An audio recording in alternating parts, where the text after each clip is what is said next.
Hi, today I decided to do a small solar upgrade and test my chest freezer out here. This is a Zokop, I believe it's a 56 quart. Uh, I believe it is. Now I have it attached to my dual cycle marine battery. Now I have the voltometer here. Now you'll see I have a different charger controller here.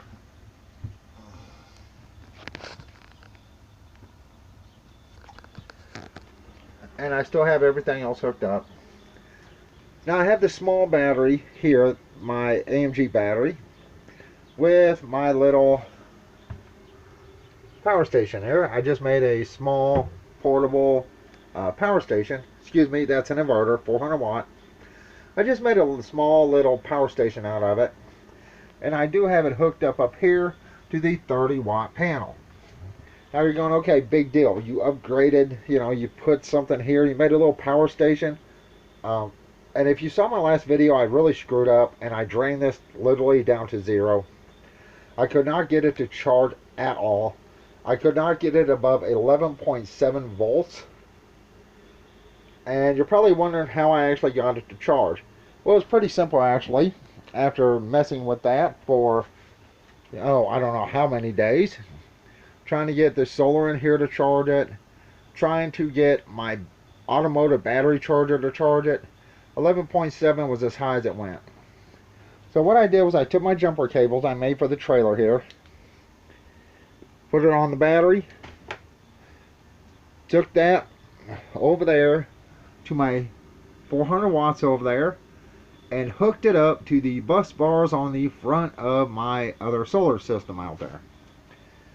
And within 6-7 hours, it was charged to 13 plus volts. Now, unfortunately, the little charger controller is only putting 12.6. Alright, I want to see if that'll do. Nope, see, keep switching to 12.6. When you buy cheap charger controllers, that's what you get. Anyway, as long as it charges it up over 12 volts, I'm happy with it. Down here, you see I have 13 point plus or minus. Now, what I did with my ARB fridge here, my Zokop, is I hardwired it onto my battery. I did cut off this piece of shit because these things are crap. These things are not made very well. They do not fit very well inside of 12 volt plugs unless you're using a cigarette plug. Then they fit okay. They're pretty snug in here, but down here in my 12 volt plug, it kept loosening up and throwing an error on my fridge here. I don't like that. So I did what any smart person would do, is hardwire it in. Let's take a look. Ooh, icy. I wonder how that water's doing. Well, there appears to be some ice in there because this is empty. Ouch. Okay, that hurt. There's definitely ice in there. Alright.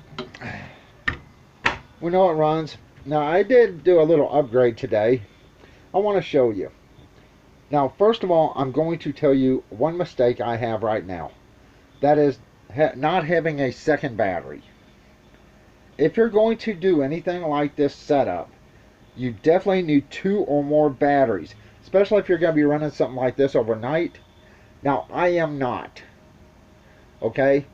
At least not yet. So, before I try to even attempt to run this overnight, I will have a second dual cycle marine battery, much like I do over there in my battery box.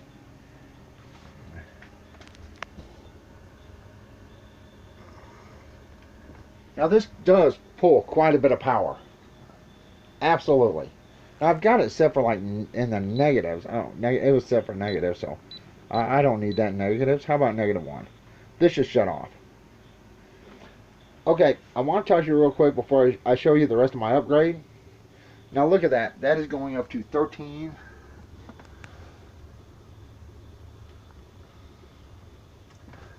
Now I do want to talk to you real quick. Fridges like this with any kind or type of digital display do not really care for modified sine wave inverters. That's what I have down there. If I had an extra battery in here, I could definitely run it off that. But that would be dumb on my part. I'll tell you why. You are taking DC from a battery, switching it over to AC. Now I did bring the cord out here. It's kind of buried. Here we go. You're taking DC from the battery, switching it to AC to go to the plug, and then switching it back to DC to get this to run. You're going to lose a lot of power that way. Now, modified sine wave inverters sometimes will work, sometimes won't work. It all depends on the brand of sine wave, modified sine wave inverter. Once again, if you're going to try to run anything with sensitive electronics, such as a computer, TV, even one of these, if it has digital or electronics in it, you definitely want a pure sine wave power inverter. Now, you see, like I said, I have the other charger controller here, all hooked up. I even have a 12 volt plug on here. Everything's still hooked up to this battery. Right now it has 13.5 volts. This one up there, that little charger controller doesn't work very well. It will not jump above 12.7, I don't think. And I've had that fully charged, so I know that thing sucks. But it's enough to keep my little makeshift power station up and running. Now let's see what I did today.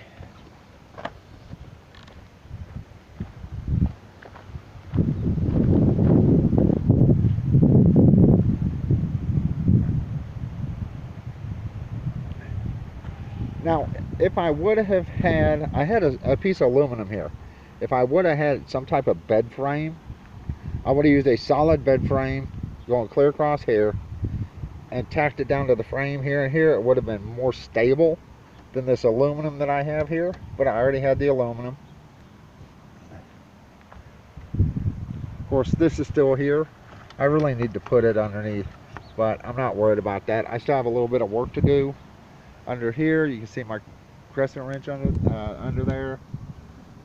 The cover's off, so I still have a little bit more work to do here, but not much. I got about 5 minutes left. Now, if you're going to run something like this, understand one battery is a really bad idea. Can you run it on one battery? Yes and no.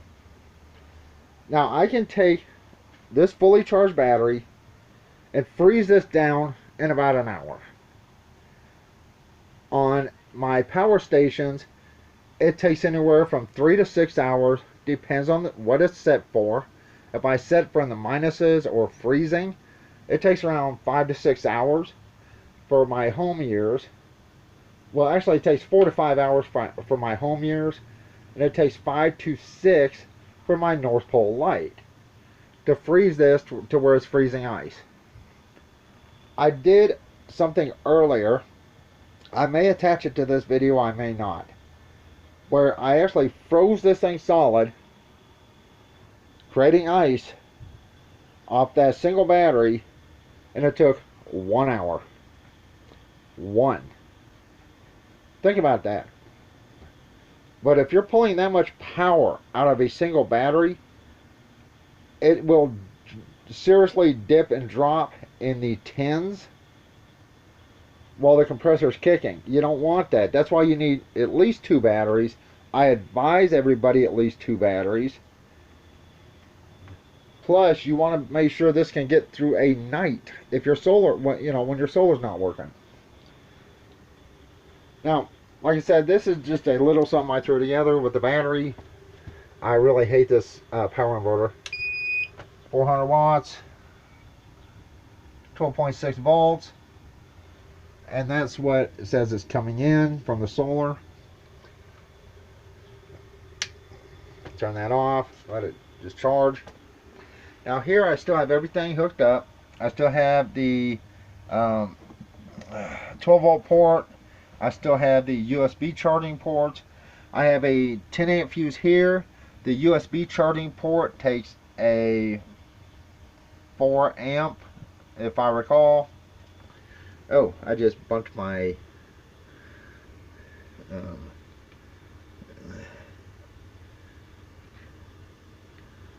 yeah, I bumped the wire here. It's at 12.82. My solar down here, I really can't see the screen, so I have no clue what the hell I'm even doing.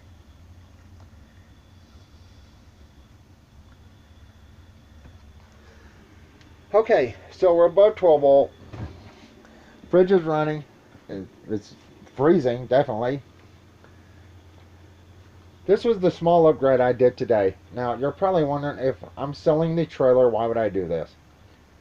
Because my girlfriend said, with all the crap we're getting from people not showing up, people just begging to stay in it for free, people setting up appointments to come see it, and they, like I said, they never show up. People trying to talk us down to like $300-400. She said, you know what, just keep it the hell with them. We will pay the extra money on her hospital bills, and that's it. So I am keeping the trailer, it looks like, unless something super bad happens. But with the 300 watts of solar on the front, plus the 30 watt solar panel, this has 330 watts total. It does need an extra battery. Don't kid yourself. If I had the money, I would buy 2 more batteries. 2. I would have 3 batteries in here, no less, to run everything from the lights, the ceiling fan, the fans up here. I would have no less than 3 batteries. That would also include running my plugs here. Now, what I may do when we get the extra money, I will probably buy some more of these lights. Those are 12 volt with LED light bulbs. Let me show you. Now I have a whole bunch of these bulbs because I did order some. So I may order another one of these lights. Run some wire down from the batteries up through the corner, up here somewhere, and hang it like out in, I don't know, maybe here somewhere. So if I turn it on, it'll light up pretty much the whole trailer, but it'll be ran from the batteries directly. It will not be ran through the inverter and then through the converter down here. Right here. It will not be ran through that. It will be ran through just straight from the battery pack, up, tacked to the corners, coming up here, and probably out here somewhere. Probably about right here. Let's see, probably maybe somewhere in here. So if we turn the light on, it will show everywhere in the front. It'll show in the back. It won't be very bright, but it'll at least run off the batteries and not off the power inverter. The power inverter is specifically for one use only. To me, it is basically for the 110 plugs.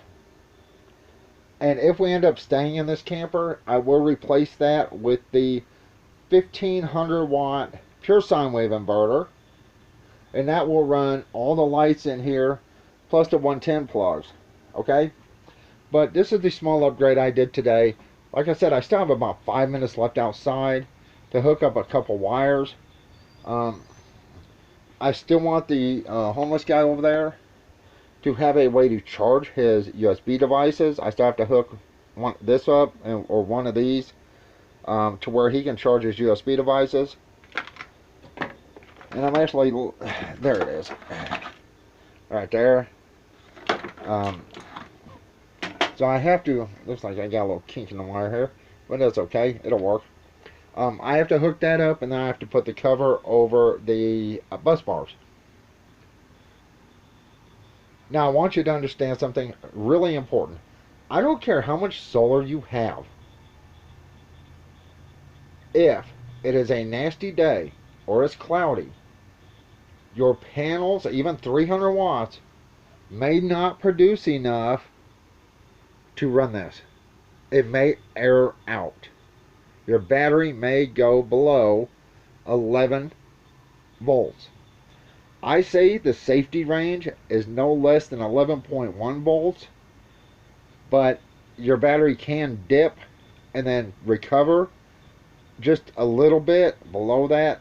Even 10.5 volts for a very short amount of time, your battery can recover that. So this compressor kicking, if it was the battery alone, it will go down to 10.5 volts and then back up as soon as the compressor kicks off. Your solar may recover that, but if you don't have enough solar on your battery, it will not. You are screwing yourself if you do not have enough storage for what you need it for.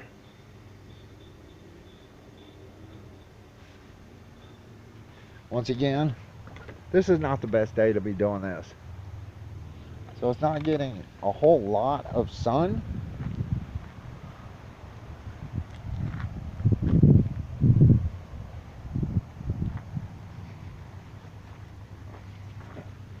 But this is a small upgrade. It does run my fridge. Now if it is really cloudy, snowy, things like that, the only way I would dare to try to run this is if I took these jumper cables right here, connect to this battery, and then run them down and jump them onto this battery. That is the only way I would dare try to run this if it's super cloudy or rainy where the sun's not out. Then yes, it would work. It would drain down both batteries to a point, but you would not be pulling all your power out of one single battery. It would balance it out. Alright, anyway, I'm fixing to go. I got a real mess in here to clean up, and I still have to finish the outside so he can still charge his USB devices.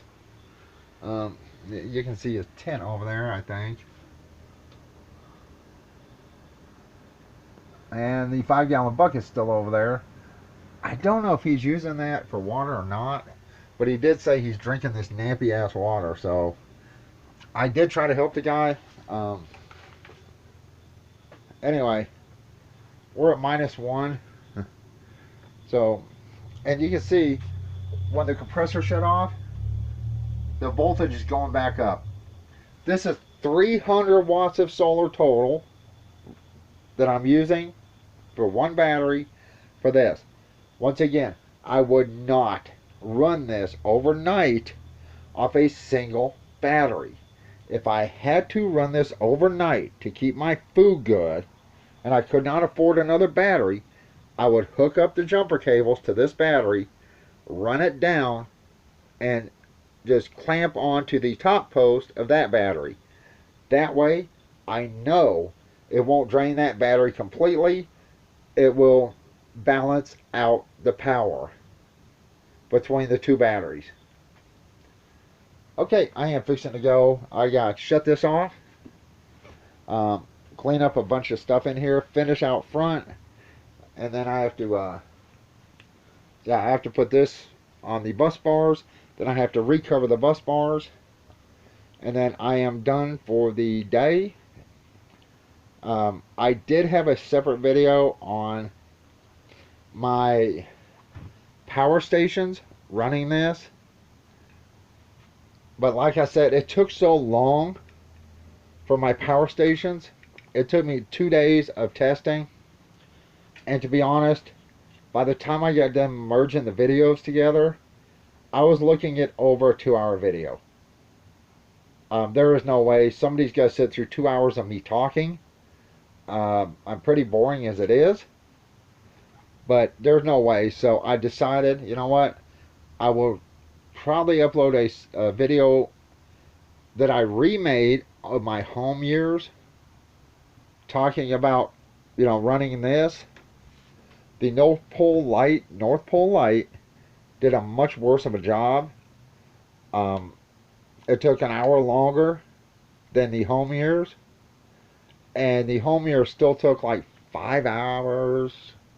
Yeah, probably about 4 to 5 hours. The home years did 4 to 5 hours to start freezing ice. The North Pole Light took 5 to 6 hours to start freezing ice. When I started this test first with my marine battery down here, this was frozen an hour. It had ice over the sides. The ice and the water on the bottom was already starting to freeze. So yes, more power, but even an AGM battery that charges up higher than a 12 volt can put out power at a lower rate, but it can't put out as high of amps. It can put out the volts, but not the amps. This Duralast, it can kick out amps. This is what I had as a starting battery for my van. It would start and run my van. If I hooked that up to my van, it wouldn't even go click. It only puts out 9.9 amps max. That's it, 9.9 amps max. This marine cranking amps are 1,000. Now that's not cold cranking amps, that's marine. So I figure this is at least 500, 600, 700, probably about a 750 cranking amp, cold cranking amps. Reserve capacity is 135. This is a 24 MS/DL. Duralast from AutoZone. It was a cheap battery. It ran me around $100. So yeah, when we get the money up, I'm definitely getting another one of these, maybe two, because I want to make sure.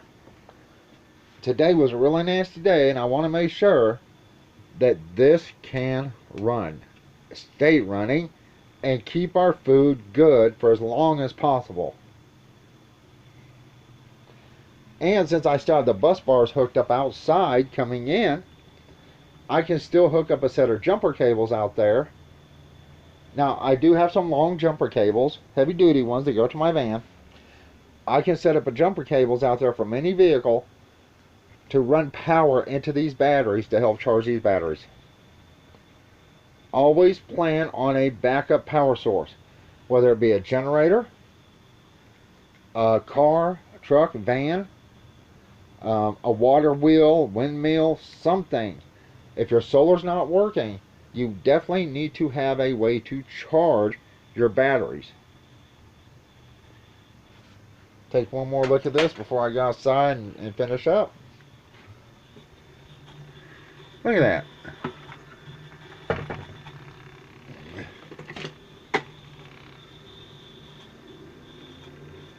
And that's not quite froze on the bottom, but it's close.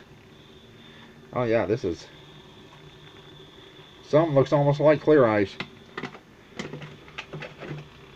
And that is like got a huge chunk of ice in it. There's water in the bottom, but there's ice at the top. Wow. Okay. I did, of course, install a switch on here for the fan. If you want a Zokop or any other ARB fridge, you're more than welcome to get them. I do not recommend things. I do not recommend things. I have shown this in my other videos, a couple others. If you want to see the size, it's in those videos. But if you are going to be planning on running one of these, 2 batteries, no less. I would go with 300 watts of solar because you are going to most likely be running other things, that including your lights, maybe some type of fan. So definitely plan on at least 2 batteries, maybe 3 if you can afford 3. If you want to make a little homemade power station, you can hook up a small AGM battery like this to a small power inverter. And remember, it's modified sine wave. If you can find a pure sine wave, more the better. Modified sine wave inverters suck. A lot of things that are real sensitive with sensitive electronics hate modified sine wave inverters. Okay, I'm fixing to go. We're at 12.46 down there. 12.45.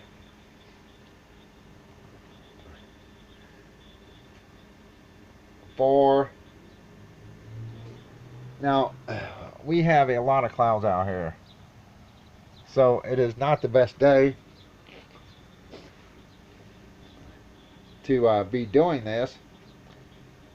That's why I said at least 2 batteries, no less, possibly 3 if you can get your solar. All right, let's shut this down. I don't need this on. Jeez, I'm sorry. This is already 26 minutes.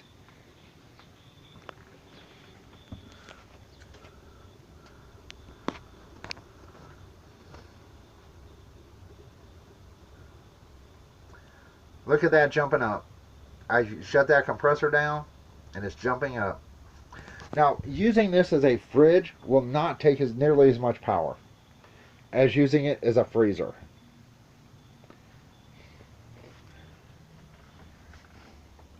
It's gone up to 12.73, 74.